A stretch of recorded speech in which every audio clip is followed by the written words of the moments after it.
Dans cette vidéo, on va dézinguer 5 mythes sur le vieillissement. 5 mythes sur la remise en forme après 50 ans. Voilà. Donc 5 mythes qui ont la vie dure et des fois c'est des croyances qu'on a ancrées au fond de nous. Donc on va voir ensemble ce qu'il faut réellement en penser. Alors c'est parti, mythe numéro 1. J'ai jamais fait de sport, j'ai jamais bougé, c'est trop tard pour m'y mettre. Bon, ça c'est évidemment une erreur complète. Pourquoi? Parce que des études, tout ce qui est de plus scientifique, ont montré que à n'importe quel âge, à absolument n'importe quel âge, on peut faire des progrès quand on se met à pratiquer une activité physique. Quel que soit le type d'activité d'ailleurs, même pas que physique, mais disons là, on va se concentrer sur le sport, sur le mouvement. Donc, ces études ont montré que des gens de 50 bien sûr, mais 60, 70, 80 ans et même 90 ans, en salle de musculation ou en faisant certains exercices, constatent des progrès. Donc on peut même construire du muscle à n'importe quel âge, on peut construire de la capacité aérobie à n'importe quel âge.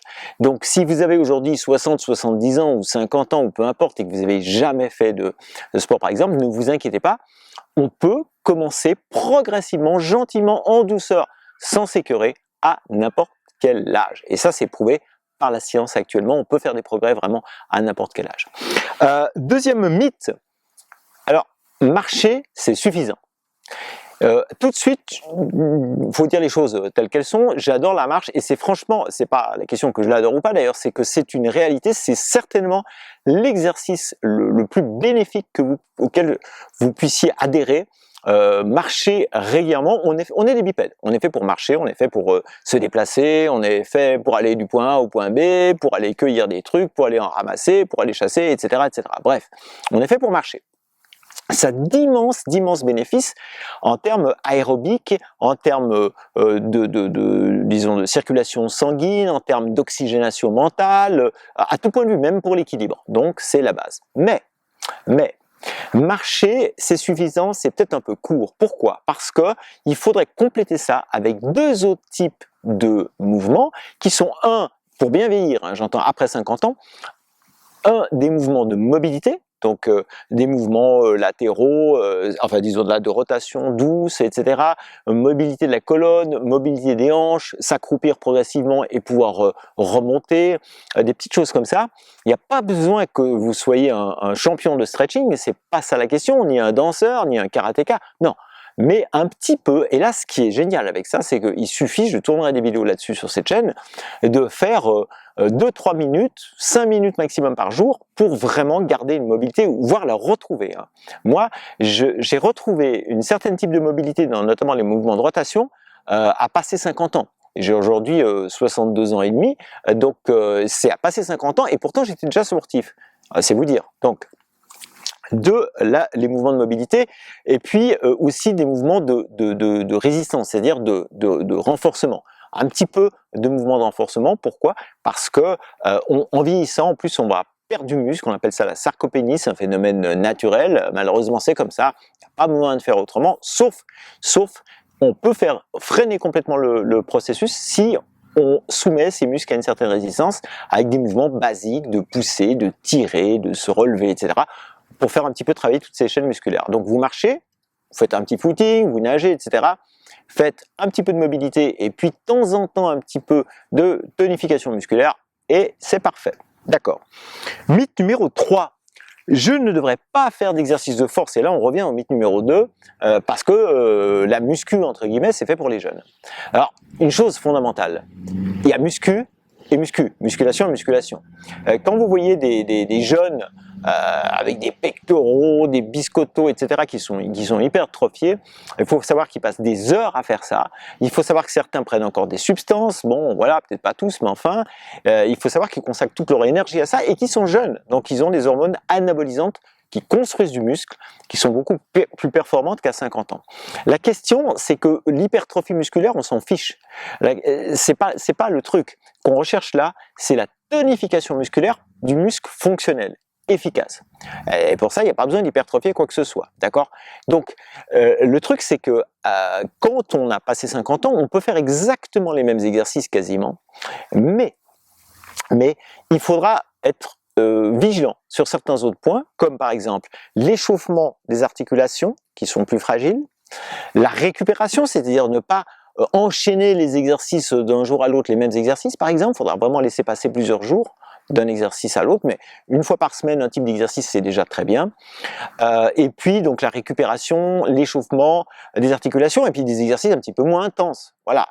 Mais le type de mouvement est le même, il n'y a pas de raison à se mettre à faire vraiment une gymnastique de senior spécifique. Les femmes et les hommes aussi, c'est pareil, hein. On fait les mêmes mouvements, simplement, c'est l'intensité qui va changer. Donc c'était le mythe numéro 3. Je regarde ma feuille là, pour rien oublier. Le mythe numéro 4, et il est aussi un petit peu lié à ça, c'est que renforcer les muscles, ça fait grossir.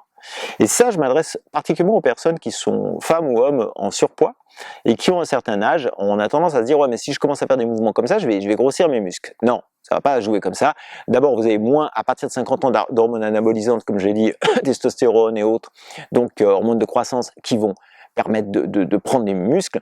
Puis franchement, pour avoir des muscles qui grossissent, il faut s'entraîner lourd et beaucoup surtout, souvent, énormément.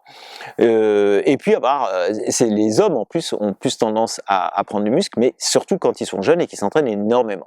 Moi quand j'avais 19 ans, j'ai fait un petit peu de musculation dans une salle dans laquelle il y avait des bodybuilders, donc des culturistes comme on disait à l'époque. Je peux vous dire que ces gens-là s'entraînaient 2-3 heures par jour, 5 fois par semaine.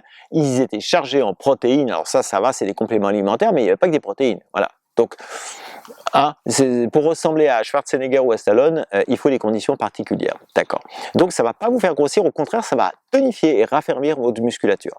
Donc quatrième mythe, vous pouvez tout à fait faire un petit peu de renforcement sans penser que vous allez ressembler à Hulk. Et puis le dernier et le cinquième mythe, en fait, c'est que si vous avez des problèmes de santé chronique, alors ça peut être du diabète de type 2, ça peut être un petit peu d'hypertension, ça peut être quelques maladies chroniques, et bien sûr, consultez votre médecin et allez lui demander ce qu'il est possible de faire. Mais ce qui est sûr, c'est que le mouvement, le sport, bien compris, ça va vous aider. Ça va être un bénéfice énorme, et je dirais que c'est même encore plus important. Par exemple, à partir de 50 ans, il est encore plus important de bouger qu'à 25 ans. Parce qu'à 25 ans, vous avez la jeunesse pour vous. Elle fait le travail. À 50 ans, ça change la donne. Et l'effet cumulé, c'est là qu'on voit vraiment la différence entre les non-sportifs et les sportifs d'ailleurs. Donc, si vous avez un problème de santé chronique, consultez votre médecin, parlez-en avec lui, mais d'une manière générale, bouger, alors par exemple des trucs aussi fonctionnels et basiques que la marche, c'est absolument indispensable. Et pour les autres mouvements, ça dépendra de ce que vous avez, mais ça vaut vraiment le coup d'entamer un programme de remise en forme, quel que soit votre âge et quels que soient les petits bobos qu'on peut avoir par ailleurs. Voilà, c'est vraiment le message de cette vidéo, c'est de se dire, arrêtons de croire que passé 50 ans, on est vieux, croulant et déglingos. Non, non, il y a les moyens d'être en pleine forme encore très longtemps. Voilà, si vous voulez avoir vraiment les bases aussi d'une alimentation saine et santé, téléchargez le petit livret que j'ai préparé qui est juste sous la vidéo. N'hésitez pas à le télécharger parce que ça vous donne vraiment les bases. Et puis n'hésitez pas à vous abonner à la chaîne bien sûr parce que je ferai d'autres vidéos sur tout ça, sur l'alimentation, sur la forme, la remise en forme. On en parlera encore longtemps. Ciao, à bientôt.